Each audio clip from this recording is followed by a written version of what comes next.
Olá, leste o título deste programa e ficaste certamente surpreendido. Pensamento crítico. Andaram a ler os meus comentários nas redes sociais? Não. O caminho não é por aí. Antes, pelo contrário, deves entender pensamento crítico numa perspectiva mais positiva. Ele traduz a qualidade do pensamento e da reflexão e é um recurso importantíssimo para resolver problemas do dia-a-dia.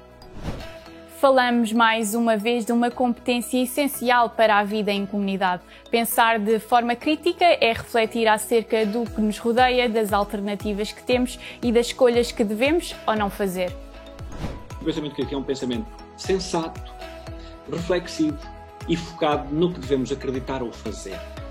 E, dito assim, esta definição é baseada num autor chamado Ennis. Dito assim, o pensamento crítico envolve duas componentes muito importantes, no mínimo duas componentes. Uma mais afetiva, a que os autores chamam de disposições, a componente de atitudes, de valores, e outra mais cognitiva, a que a maior parte dos autores chamam de capacidades. Portanto, e depois existe uma longa lista de capacidades. Dizer que o pensamento crítico, tal nesta definição, é um pensamento produtivo, ativo, para a ação e para o bem coletivo.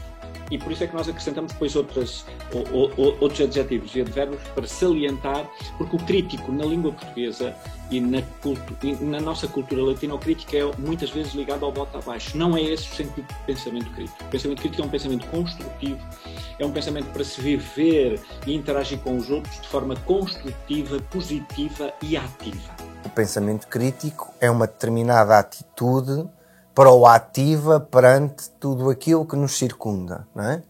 O pensamento crítico é não ficar passivo diante de um conjunto de acontecimentos, e neste caso concreto, para o que aqui nos interessa também do ponto de vista da informação, não é?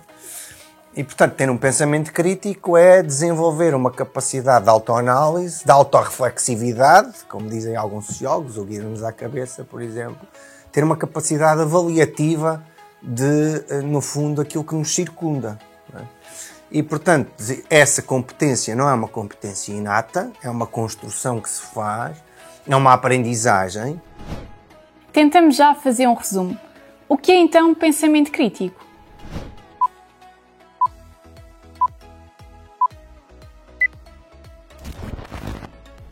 Certíssimo. O pensamento crítico envolve reflexão, atitudes, valores e capacidades. É um processo ativo para a ação e bem coletivo. É uma atitude proativa que requer informação e aprendizagem. É, portanto, um processo mais ou menos lento. Sabias que é uma das 10 áreas do perfil dos alunos à saída da escolaridade obrigatória? Documento que o Ministério da Educação e a Direção-Geral da Educação publicaram em 2017. O pensamento crítico e pensamento criativo surge ao lado de áreas de competência como linguagens e texto, informação e comunicação, saber científico, técnico e tecnológico ou sensibilidade estética e artística, por exemplo.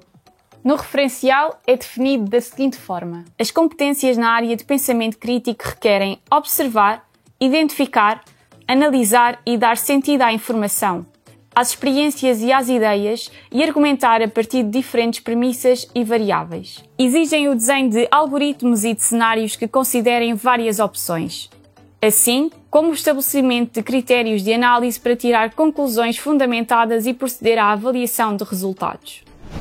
Mas será apenas na sala de aula, na escola, que se desenvolve o pensamento crítico? E essa aprendizagem deve iniciar-se quando? A investigação tem vindo a evidenciar muito claramente que é possível desenvolver o pensamento crítico na escolaridade obrigatória, primeiro, segundo e terceiro ciclo, e se as pessoas quiserem, souberem, podem estimular.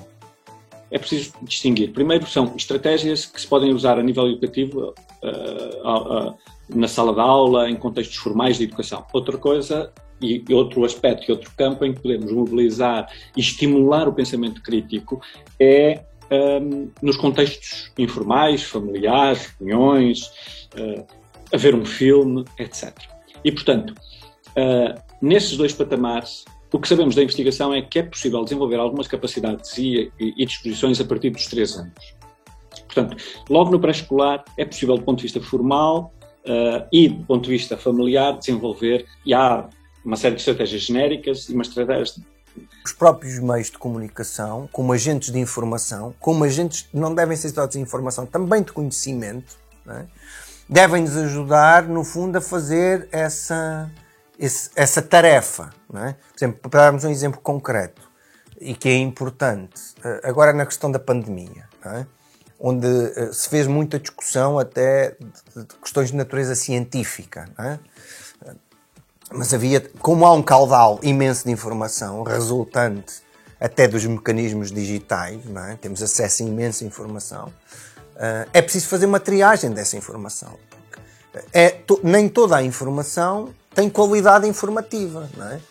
Porque alguma carrega em si informações que não são verdadeiras, incorretas, e portanto é preciso que alguém nos ajude a percepcionar que informações é que são válidas, neste caso do ponto de vista científico, em que é que devemos acreditar ou não, porque reparem, isso é sumamente importante até para que as pessoas possam orientar os seus próprios comportamentos, não é? Família, escola, mas também os mídia fazem parte desta equação. Em sociedades altamente mediatizadas em que uma abismal quantidade de informação circula a uma velocidade estonteante e nos chega justamente através dos mídia, pensamento crítico é uma competência-chave.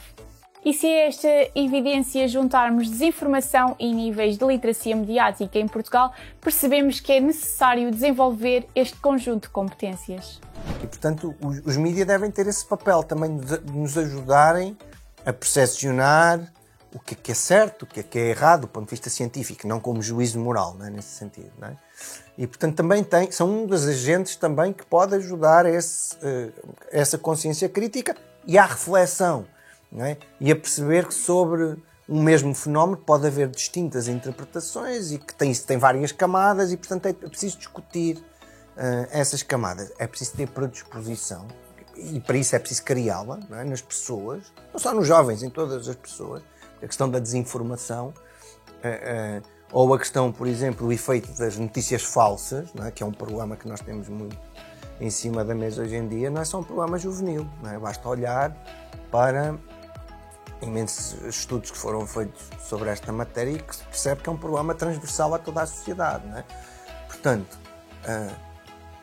ter consciência crítica é querer sempre interrogar o que nos chega e não assumir passivamente aquilo sobre o qual nós hoje em dia somos bombardeados, e essa é a palavra. Não é?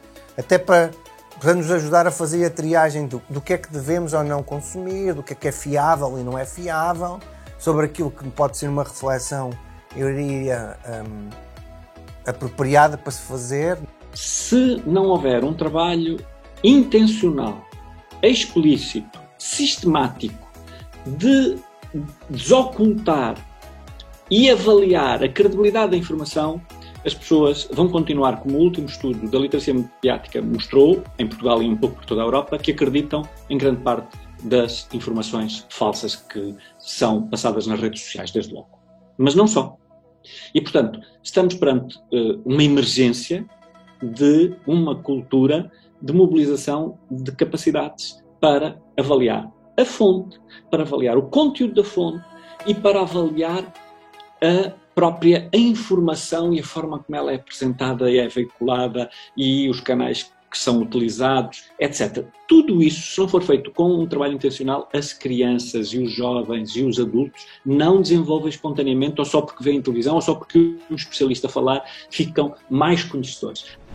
Nunca te esqueças, antes de agir deves ponderar, refletir e analisar cada situação concreta para poderes responder de forma competente e autónoma. Essa qualidade de pensamento pode afetar a tua vida positiva ou negativamente. Já tinhas pensado sobre isto?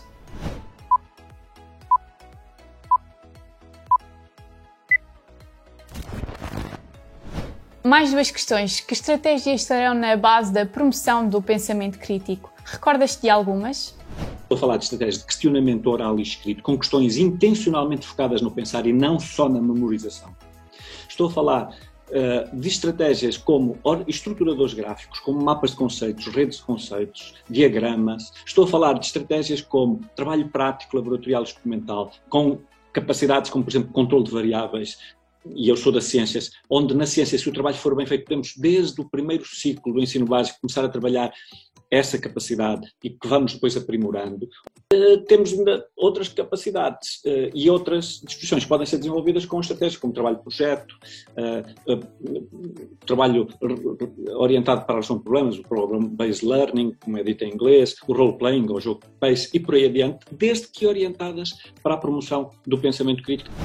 Muitas dicas, uma frase a reter, questões focadas no pensar e não só na memorização. A escola do século XXI preocupa-se em desenvolver competências e não a criar papagaios que apenas debitam aquilo que ouvem sem refletir nem duvidar. Não queres tu tornar-te num desses papagaios, pois não? Como já deves ter percebido desde o início do programa, existe uma estreita relação entre cidadania e pensamento crítico. Pensamento crítico é essencial para uma cidadania ativa e responsável e para uma participação democrática e livre. A informação é o ponto de partida. Um cidadão mais esclarecido é um cidadão mais crítico, mais exigente e menos manipulável. Um cidadão mais informado e mais reflexivo é também um cidadão que ouve o outro e os seus pontos de vista. Desenvolve empatia, põe-se no lugar do outro, respeita o outro, respeita a diferença. Hoje a cidadania é crucial para a tomada de decisão coletiva do que queremos para nós, enquanto sociedade, enquanto estruturas mais pequenas de vizinhos, estruturas maiores de freguesia, estruturas maiores de cidades, o que é que queremos para nós? E isso é possível com uma participação democrática, livre, aberta, de espírito pluralista, respeitador da diversidade e das diferenças. Isto tudo são disposições e capacidades de pensamento crítico, o que eu estou a dizer. E isto só faz sentido em sociedades democráticas, livres, onde há uma cultura para a cidadania e para o bem comum.